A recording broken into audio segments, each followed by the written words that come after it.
घोष मुलाजमीन की निशानदेही क्यों की? वजीर आजम के मुशीर बराए रेलवे जमशेद इनाम शेख से इस्तीफा ले लिया गया। जमशेद इनाम ने 422 घोष मुलाजमीन की निशानदेही की थी। तर्जुमान रेलवे के जानिब से जमशेद इनाम की तारीफ, कहा वो अच्छा काम कर रहे थे, मालूम नहीं क्यों इस्तीफा दिया।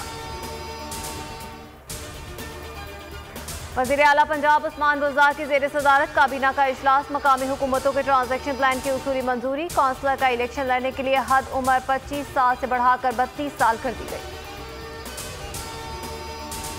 पीडीएम का फौरी आम इंतखाबात करवाने का मुतालबा। शहबाज शरीफ ने फजल रहमान के साथ न्यूज़ कॉन्फ्रेंस में कहा, हुकूमत और महंगाई के खिलाफ मार्च करना होगा। लाखों लोग बेरोजगार हो चुके, फौरी शफाफ इंतखाबात होने चाहिए। तरक्की और खुशहाली का यही रास्ता है। मौलाना फजल रहमान ने कहा, पीडीएम अहदाफ के हुसूल के लिए संजीदा है। 16 अक्टूबर फैसलाबाद, 31 अक्टूबर को डेरा गाजी खान में जलसा करेंगे। अवाम मुसीबत बनी हुकूमत से जान छुड़ाना चाहते हैं। NA-75 का इलेक्शन के दौरान प्रिजाइडिंग अफसरान के लापता होने का मामला। इलेक्शन कमीशन का इंक्वायरी रिपोर्ट पर जुडिशल कार्रवाई करने का फैसला। ज्वाइंट इलेक्शन कमिश्नर पंजाब की इंक्वायरी पर खुली अदालत में समाअत होगी। इलेक्शन कमीशन जिम्मेदारान को नोटिस जारी करेगा। वोटर्स लिस्टों में बड़े पैमाने पर बेज़ाब्तियां। इलेक्शन कमीशन का घर घर तस्दीक मुहिम शुरू करने का फैसला। बेज़ाब्तियों पर डायरेक्टर MIS मुअत्तल। बाबर मलिक के खिलाफ बाज़ाब्ता इंक्वायरी भी शुरू। इलेक्शन कमीशन ने बल्दियाती इंतखाबात के लिए हुकूमत से फंड्स मांग लिए।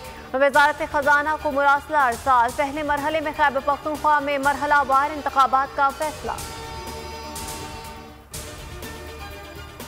अपोजिशन के हाथों क्रिकेट मैच में शिकस्त। फयाजुल हसन चौहान ने जीए भुट्टो का नारा लगा दिया। नारा हसन मुर्तजा के इसरार पर लगाया। मीडिया से गुफ्तगू में फयाजुल हसन चौहान ने कहा कि स्पोर्ट्समैन स्पिरिट इसको कहते हैं। बेस्ट ऑफ 3 के 2 मैचेस अपोजिशन ने जीते।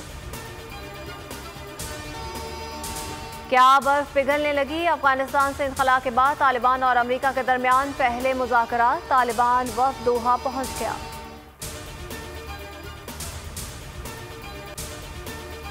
और ICC T20 वर्ल्ड कप के लिए कौमी स्क्वाड में एक और तब्दीली। इंजर्ड सुहेब मकसूद की जगह शोएब मलिक स्क्वाड में शामिल कर लिए गए। सब्सक्राइब करें और बेल दबाएं ताकि कोई खबर रह न जाए।